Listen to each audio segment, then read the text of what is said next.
seperti yang gue bilang, bisnis ini kan supply and demand. Iya. Nah, tapi juga ayam atau telur dulu. Lu nyetok dulu atau lu dapat order dulu. Iya kan? benar. Sedangkan yang mau beli, lu nggak ada stok, gue nggak mau beli. Iya. Nah, jadi ayam dulu atau telur dulu nih.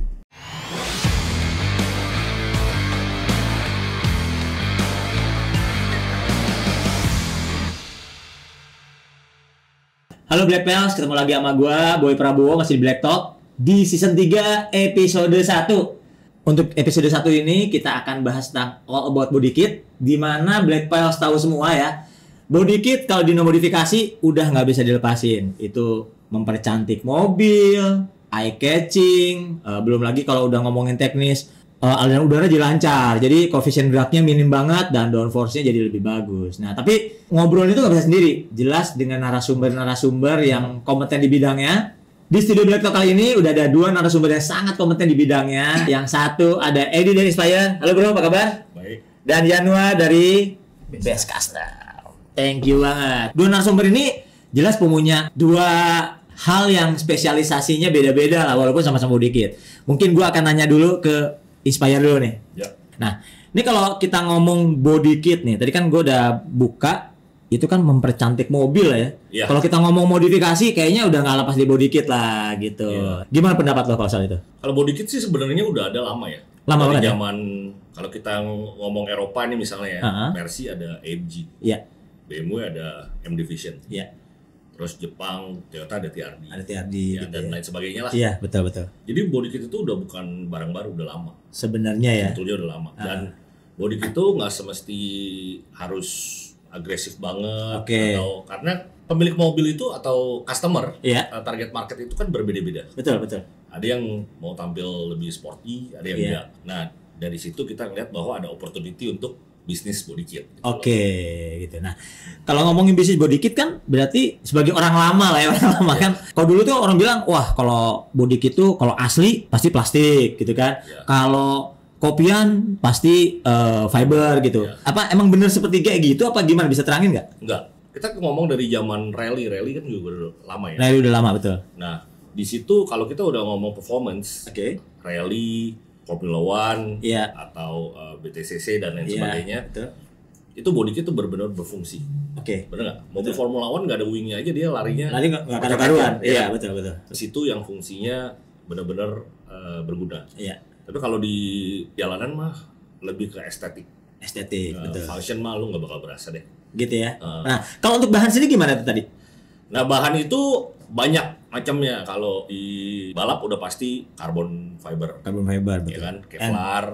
fiber, aramid dan lain sebagainya lah. Tapi kalau Oke. di jalan ya ada yang fiberglass, Oke. itu kita lebih kenal FRP ya, FRP ya. atau plastik juga ada banyak, ada polyurethane, Hmm. polyethylene dan Macam-macam lah, poli-poli lainnya lah gitu ya. Bagusan mana ya tergantung yang bikin. Nah, di Jepang sendiri itu cuma beberapa tuner doang lah yang bikin pakai plastik. Oh, Ah, malah di Jepang itu sedikit cunan pakai plastik. iya. Banyakan misalnya- fiber malah. Iya. Kayak misalnya Mugen, Oke. itu kan udah anak perusahaannya Honda. Iya. Malah anaknya Honda malah. Iya. TRD juga udah kayak in-house-nya. In-house-nya Toyota, ya. betul ya. Terus Modelista juga udah kayak in-house-nya. Iya. Jadi kayak gitu-gituan yang multinational company yang udah pakai plastik. Kalau enggak sisanya tuh dikit lah. Oh gitu. Jadi kalau udah levelnya udah ribuan, puluhan ribu produksi gitu ya, mostly bisa dibilang pakai plastik. Betul. Tapi kalau masih custom gitu segala macam gitu, Enggak. hampir pasti fiber gitu. Karena gini loh, kalau dari segi bisnis kan cuma supply and demand aja kan. Iya. Tapi kalau dari segi tanggung jawab, misalnya gini, lu mau supply Mugen ya misalnya, atau mau dulu mau supply ke Honda nih. Iya. Berarti kan lu mewakili produk yang bisa diterima oleh customer Honda seluruh dunia. Seluruh dunia, betul. Betul nggak?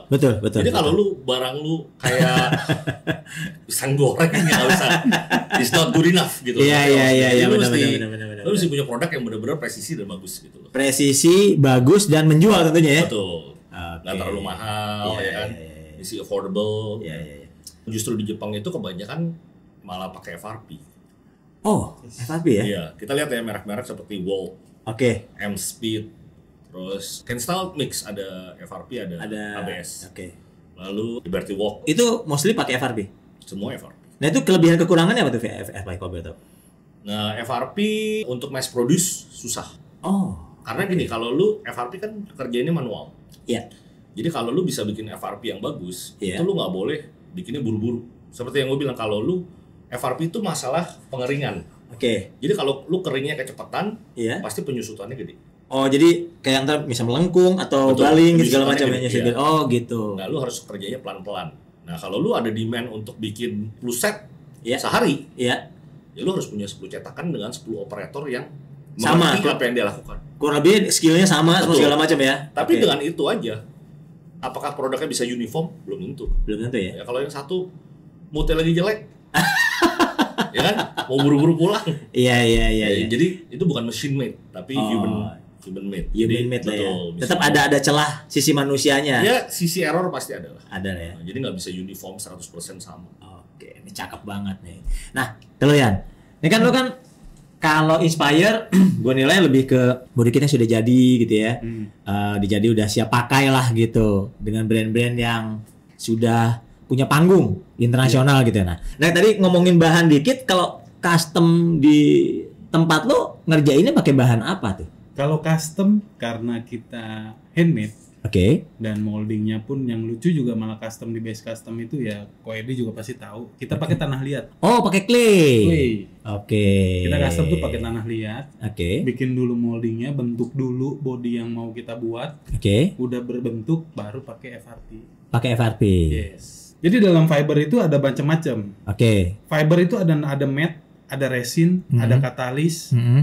ada di situ ada talek, ada aerosil. Nah, kimianya tuh banyak Banyak sekali. sebenarnya. Nah, masing-masing kimia ini yang jadi permasalahan. Banyak orang antipati sama yang namanya fiber. Iya. Gitu loh. Kenapa orang antipati sama fiber? Karena banyak fiber yang ya tadi Yang jelek. nggak menjual kualitas. Oh, jadi sebenarnya fiber tuh ada yang menjual kualitas sebenarnya ya? Oh iya dong. Tadi Karena- Jepang aja udah pakai fiber sebenarnya Iya. kan. Oh. Kalau lu kan custom nih, sebulan juga mungkin beberapa mobil aja, beberapa set body kit aja. Itu dalam proses mendesain kan tadi kan ada clay. Itu gimana tuh? Ngajuin ke ininya gitu. Ini bemper kurang panjang nggak? Kurang lebar nggak? Kurang angkat itu prosesnya gimana sih biasanya? Nah, kalau masalah custom balik lagi yang namanya custom itu balik ke selera si pemilik Oke. mobil. Oke. Gitu. Makanya kalau orang kadang-kadang suka nanya-nanya sama gue lewat WhatsApp, DM, message gitu kan, ah, DM gue apa segala macem, gue lebih arahin mereka untuk datang langsung.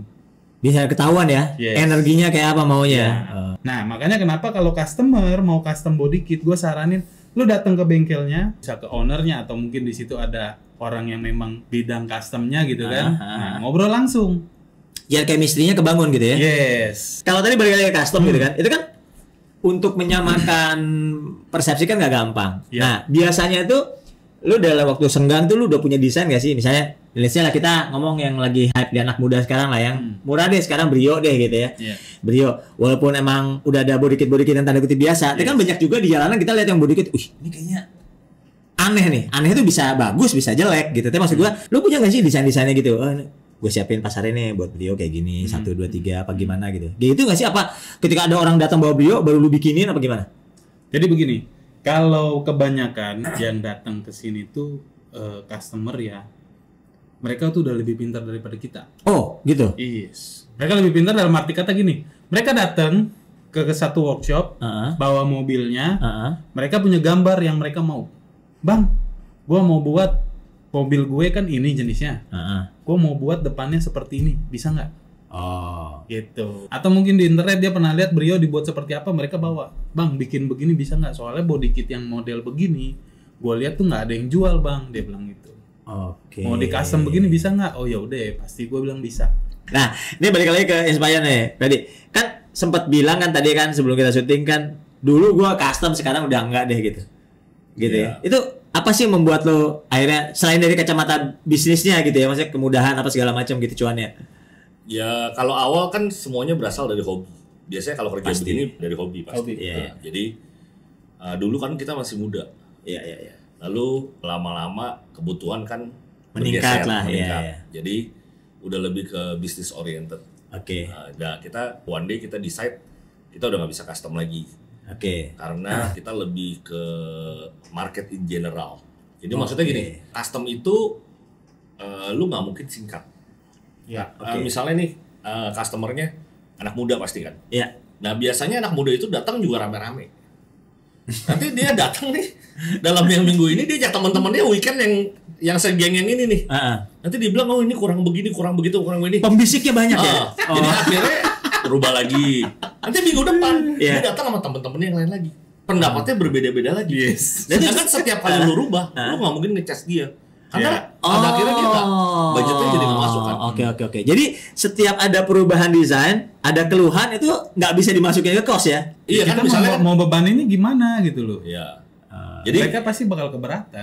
Kan kalau yang teman-temannya kan mereka nggak ada beban, bodo amat. Bodo amat. Gue cuma komentar. Tugas gue ngerecokin soalnya.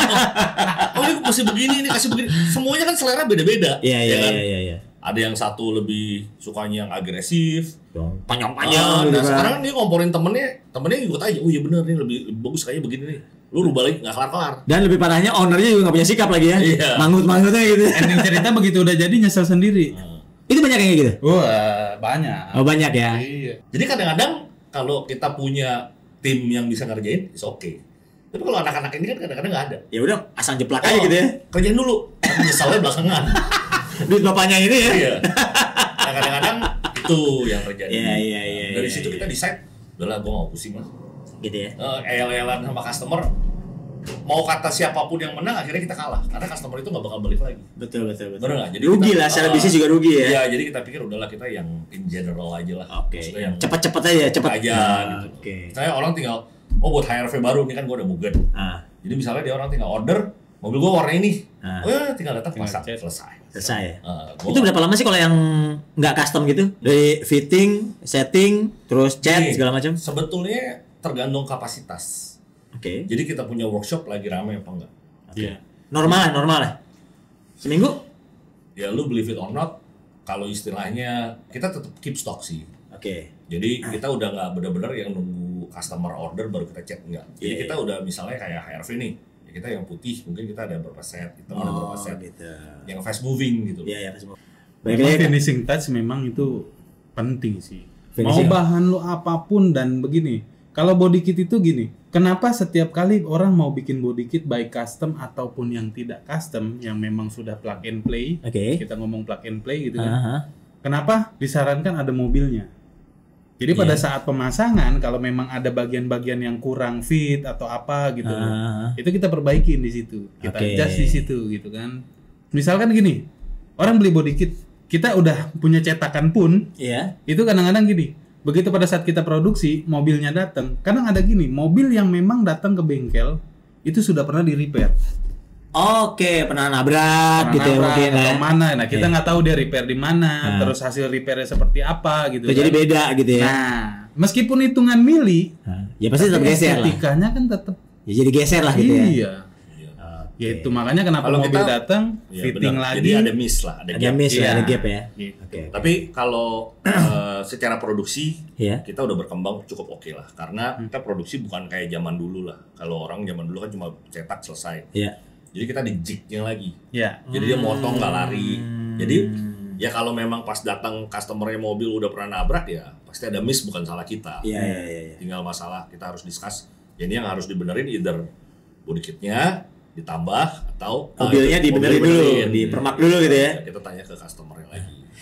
Ini menarik kayak custom. Kan kalau tadi segitu canggihnya sejam 2 jam beres nih. Nah kalau custom kan nggak bisa kayak gitu. Custom itu kalau kita ngomong standar ya, nggak usah white body gitu ya, ya normal-normal aja, nggak gondrong-gondrong banget, nggak aneh-aneh gitu. Itu berapa lama sampai dari mulai clay sampai cat?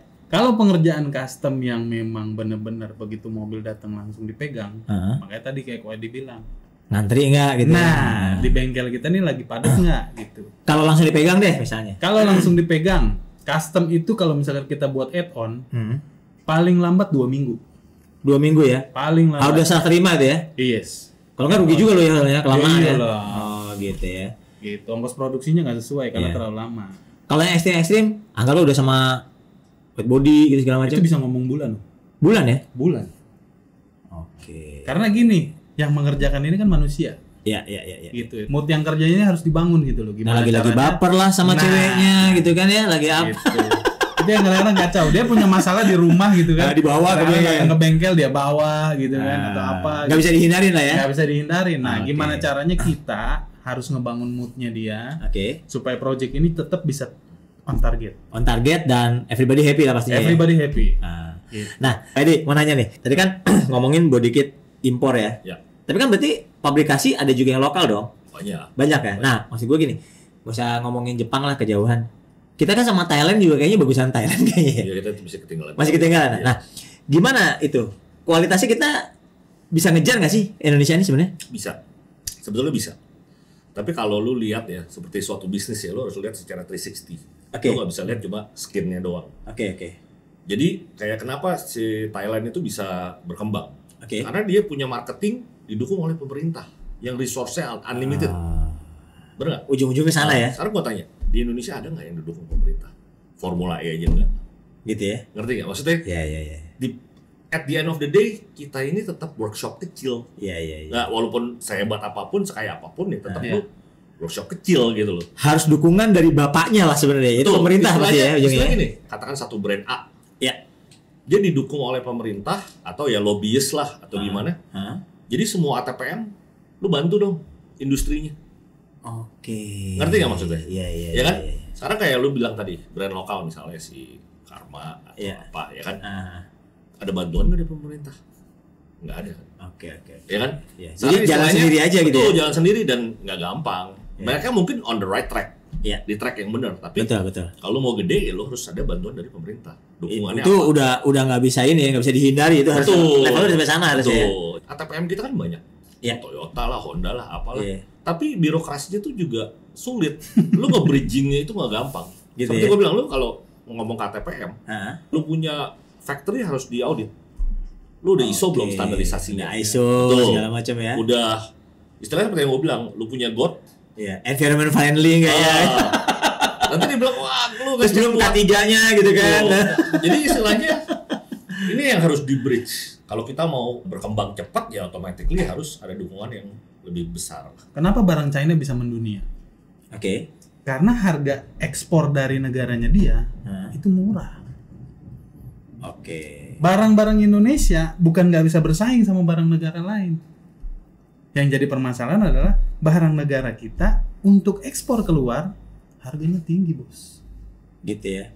Sampai workshop kecil kayak kita, kayak gue lah ya, Best Custom, itu hampir setiap hari ada yang nanya dari luar negeri. Setiap hari? Negara apa aja? Ada yang dari UK. Oh ya? Kanada, Thailand. Gitu ya? Thailand aja ada loh. Padahal di negara dia untuk custom bagus sebenarnya. Bagus banget. Iya. Gitu loh. Mungkin dia cari yang lebih murah kali. Nah, nggak ngerti deh gitu ya. Enggak juga. Kalau kita ngomong custom itu kan sesuai jiwa, estetik mata. Iya. Semua orang beda. Nggak bisa bilang disama-samain, nggak bisa ya. Betul. Ini urusan naksir gitu loh istilahnya. Nggak ada ukurannya ya. Jadi nggak bisa gue bilang itu jelek terus lu bilang bagus terus sama, nggak bisa. Itu semua sesuai selera. Yang gue mau nanya nih, ini kan kalau body kit juga deket lah sama kontes gitu kan, ya kan? Tadi kan estetik segala macam, anak muda pasarnya gitu kan. Nah, juga deket sama tren. Tren kan, dulu kan awal-awal masih di lapangan nih gue, body kit gondrong-gondrong gitu kan. Ekstrim. Gitu. Sekarang kan kayaknya lebih enggak. Ini kalau kata lo 2022 ini tengahan ini udah semester kedua ini masuk nih, trennya udah kayak apa nih kalau kata lo? Kalau ngomong tren ya, dulu 2013 waktu gue masih main mobil, itu kan sempat bawa pulang pialanya Black tuh. Ya kan? Gue bawa pulang, itu pasarnya waktu itu mobil masih banyak yang ekstrim. Orang konversi, ya kan? Terus white body yang ekstrim, lips gondrong-gondrong gitu kan. Nah, cuma kalau sekarang dibilangnya apa ya? Kemarin gue jadi lupa nih. Proper. Orang modifikasi proper. Nah, tapi masalah custom, kita kan juga bengkel harus update. Kalau kita masih maksain berkata, kalau mau menang kontes harus ekstrim. Ya nggak gitu juga sebenarnya. Karena gini, gue waktu pada saat mau ikut kontes modifikasi aja, gue baca regulasi itu dari 4 acara kontes. Kontes A, B, C, D gitu kan. Nah, itu gue lihat regulasinya.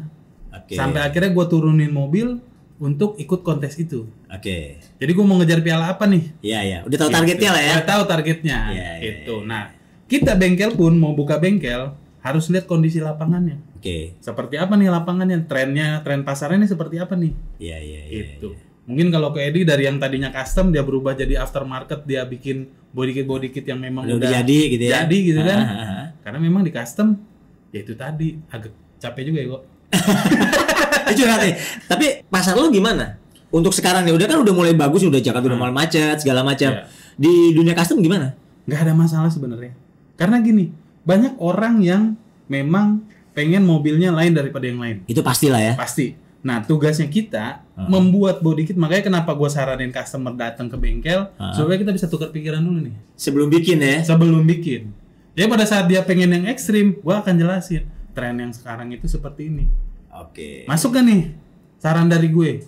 Kalau misalkan dia masuk, dia terima, ya kita buat deh yang proper. Meskipun ekstrim, tapi harus proper. Tapi itu juga gimana daerah sih ya. Soalnya kalau kita ke timur gitu kan, itu juga masih yang lama-lama juga soalnya gitu. Karena sumber dayanya. Oke. Balik lagi, manpowernya bisa buat nggak yang proper? Nah gitu ya. Gitu. Karena mereka masih melihat modifikasi itu beberapa tahun yang lalu. Iya. Kalau kita udah melihat yang ke depan malah ya. Iya. Tren yang ini apa? Kalau mereka kan masih yang ngelihat, oh kalau lu mau itu kontes karena berapa tahun yang lalu kontes tuh begini. Gitu ya kan. Dia cinta sama sejarah berarti. Iya, yang nggak salah juga. Nggak salah juga. Nah kalau tadi kan lu bilang kan ada yang DM gue dari UK, ada Thailand juga, ada dari Kanada segala macam. Itu kalau untuk nge-DM dari Indonesia doang nih, luar kota deh.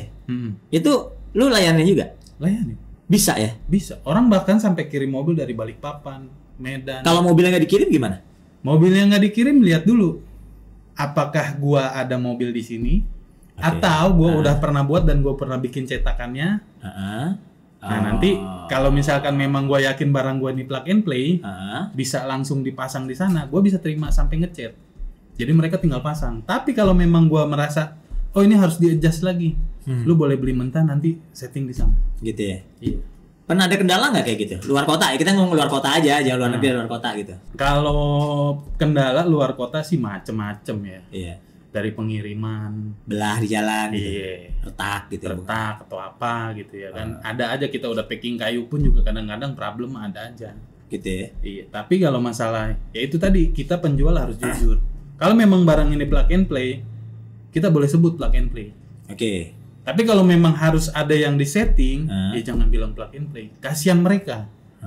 Dan pada saat memang barang di sana memang ternyata plug and play terus mereka mengalami kendala pemasangan, ya kita harus kasih tahu solusinya. Harus bantu lah ya. Harus bantu. Sekarang udah gampang video call segala macam ya. Nah, ini kalau ngomongin industri yang lain, industri modifikasi Indonesia nih.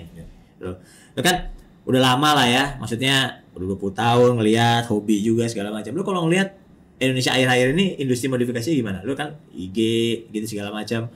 Gue bilang udah mulai bagus sih. Bahkan kan banyak sekarang nih ada asosiasinya seperti NMA dan lain sebagainya. Gue bilang sih it's on the right track lah, udah bagus. Gitu ya. Tinggal lebih butuh support lagi aja. Sekarang kan juga banyak yang MPR-DPR yang involve ikut-ikutan juga kan, yang support. Gitu. Tapi ya ada recognition untuk menerima. Karena seperti yang gue bilang kadang-kadang orang kita itu brand minded. Oke. Jadi brand Indonesia belum tentu mereka mau pakai, walaupun bagus, lebih bagus ya, walaupun bagus, quality wise, presisi, durability, design semuanya bagus, belum tentu mereka mau pakai. Ngerti nggak maksudnya? Itu lebih ke budaya sih ya soalnya. Betul. Jadi kalau misalnya katakan gini, ada seorang deh pakai mobil yang lumayan mahal misalnya, BMW misalnya, dia ada opportunity untuk milih misalnya M Performance dari M Division, atau brand dari Indonesia punya lokal, belum tentu mereka mau pilih brand lokal. Ngerti nggak maksudnya? Iya.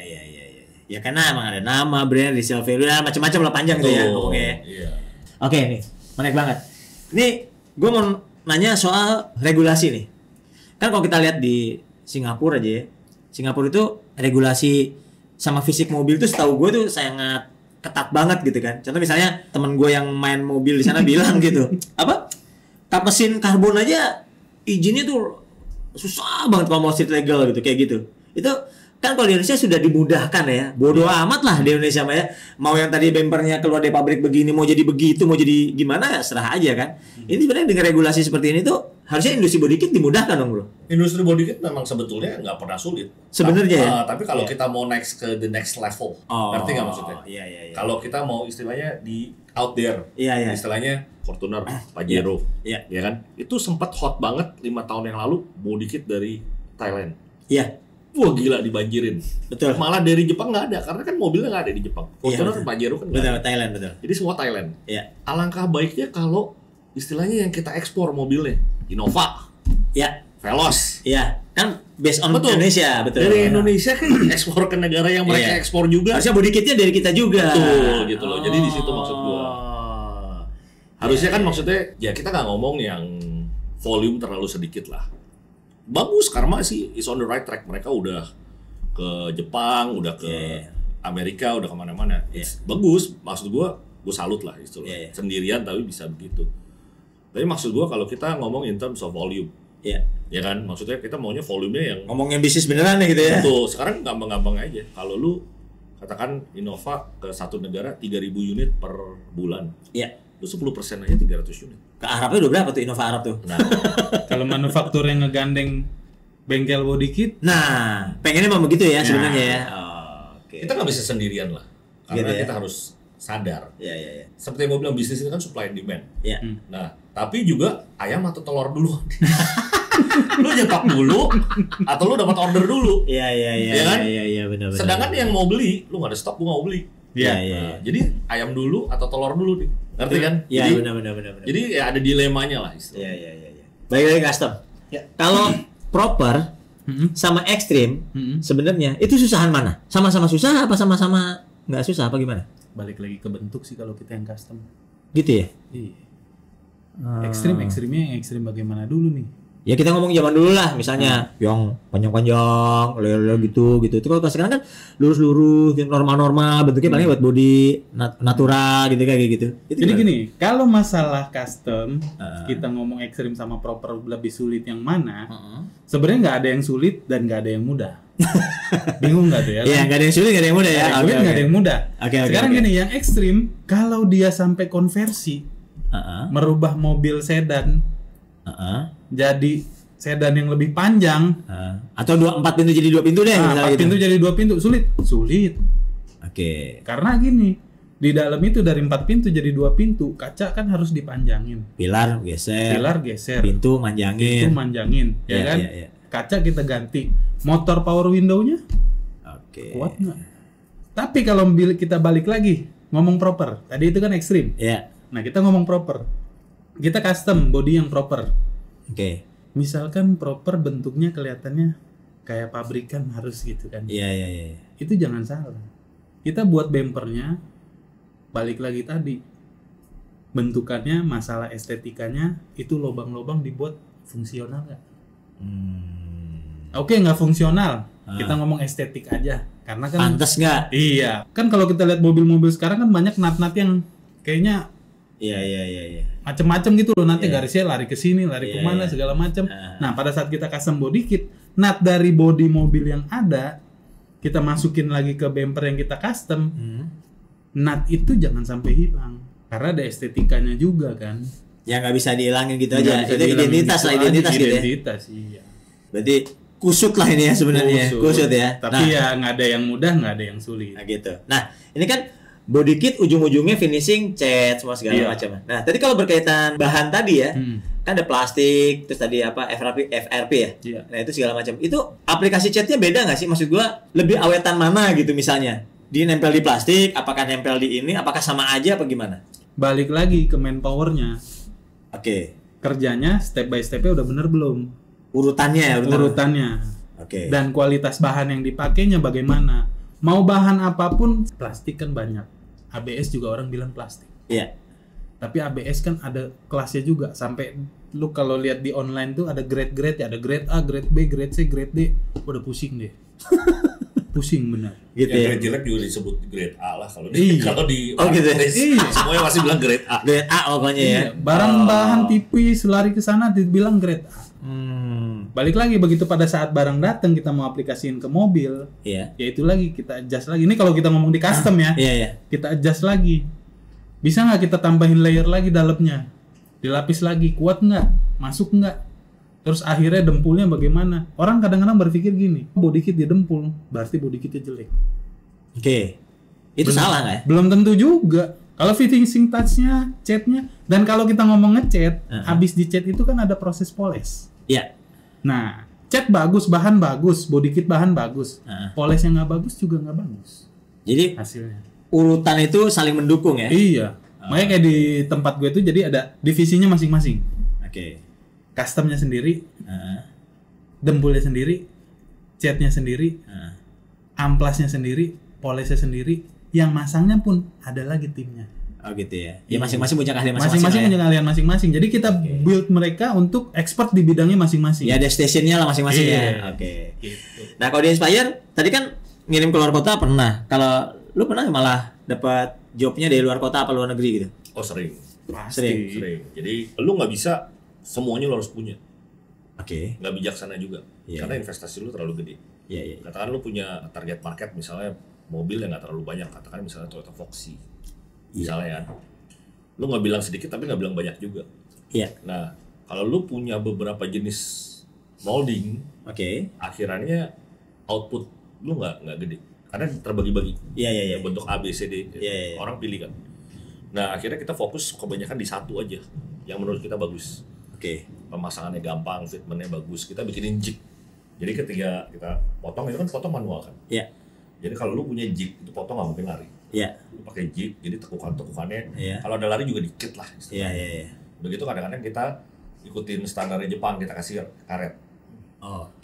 Ya kan, jadi kalau ada gap, karet body kit kita pakein. Jadi istilahnya datang tuh mereka nggak kesulitan masang lah. Nah jadi yang kita lakukan sekarang itu. Gitu ya. Jadi misalnya siapapun nih black belt di sana yang nggak di Jakarta, nggak di Jabodetabek gitu ibaratnya, kalau beli yang udah jadi dari Inspire, ya harusnya nggak sulit lah masang lah. Harus nggak sulit ya. Sulit. Tapi jeleknya kadang-kadang gini, luar kota. Itu sama mereka di copy lagi. Oh di gitu. bengkel yang bukan rekanan kita. Makanya kadang-kadang sekarang kita nih di luar kota kita cari rekanan yang chemistry-nya ada nih. Jadi mereka bisa handle plastik atau fiber, apapun yang kita produksi. Kita ada produksi plastik juga. Nggak produksi sendiri, kita oper lah. Nggak bisa serakah semuanya kita sendiri.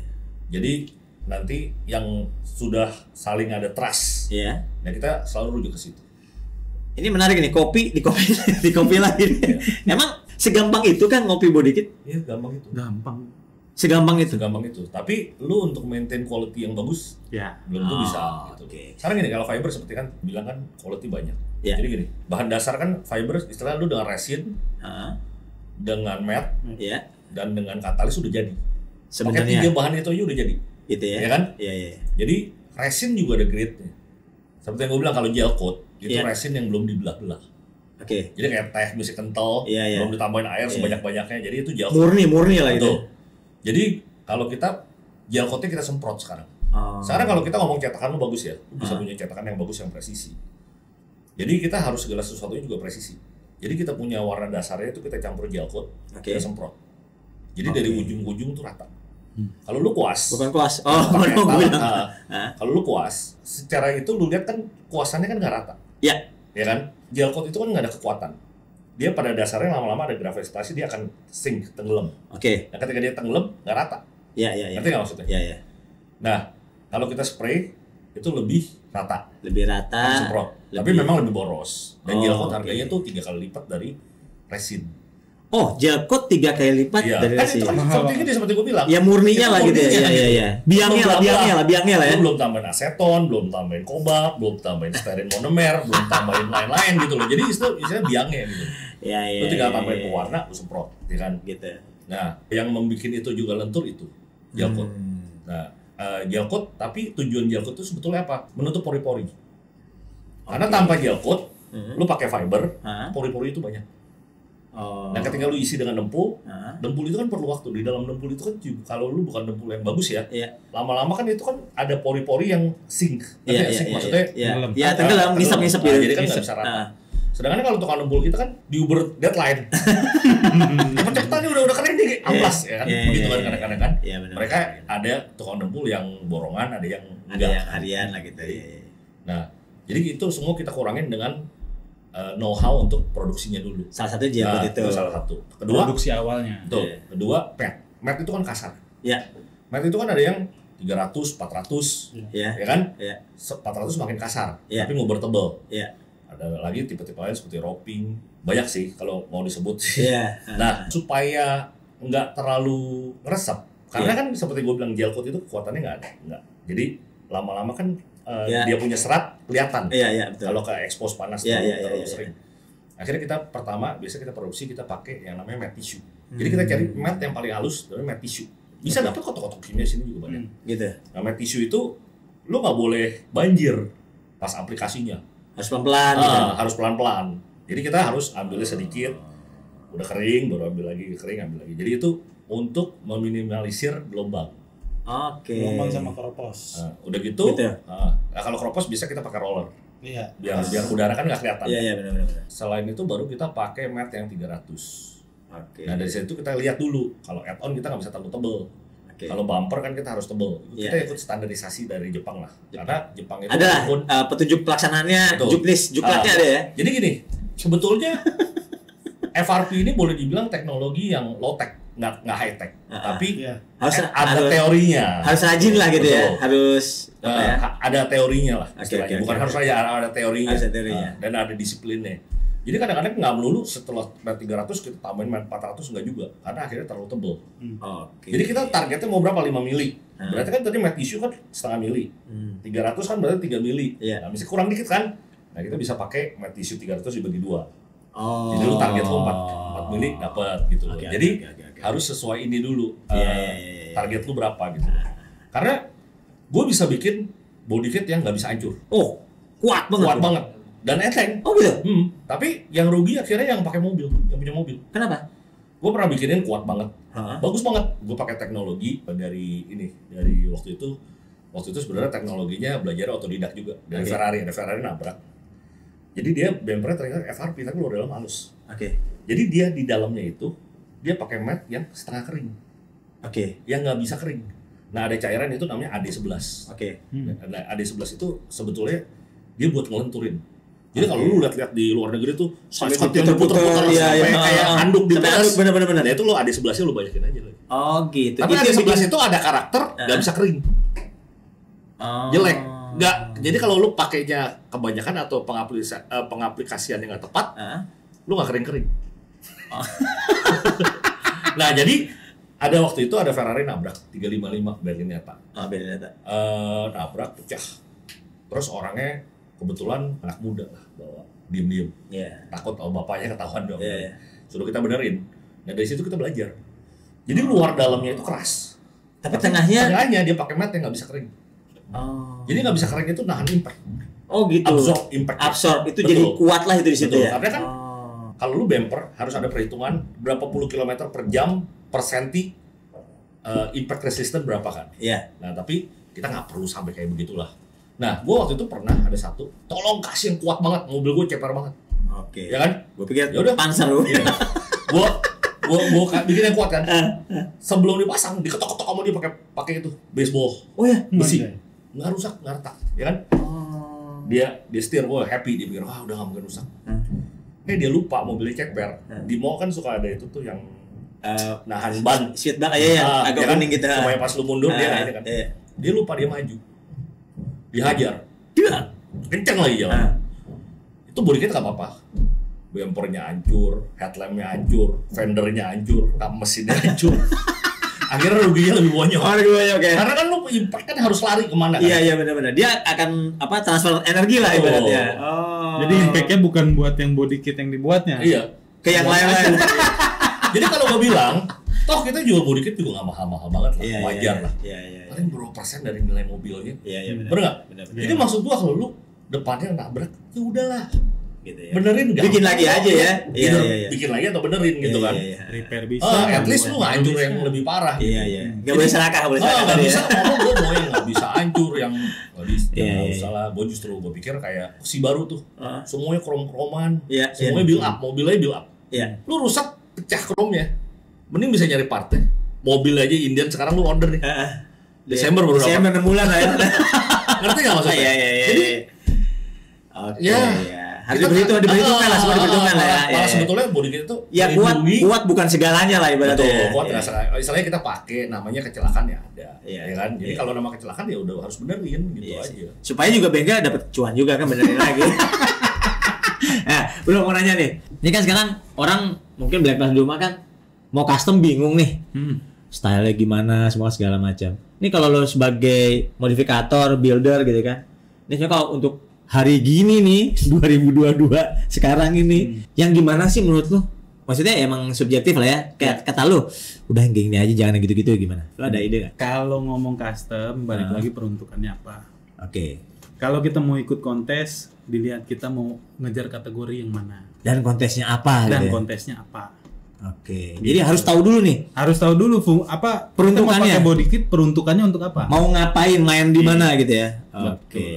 Kalau memang buat kontes, oh ya udah mau ngejar body kit atau cuma estetik aja.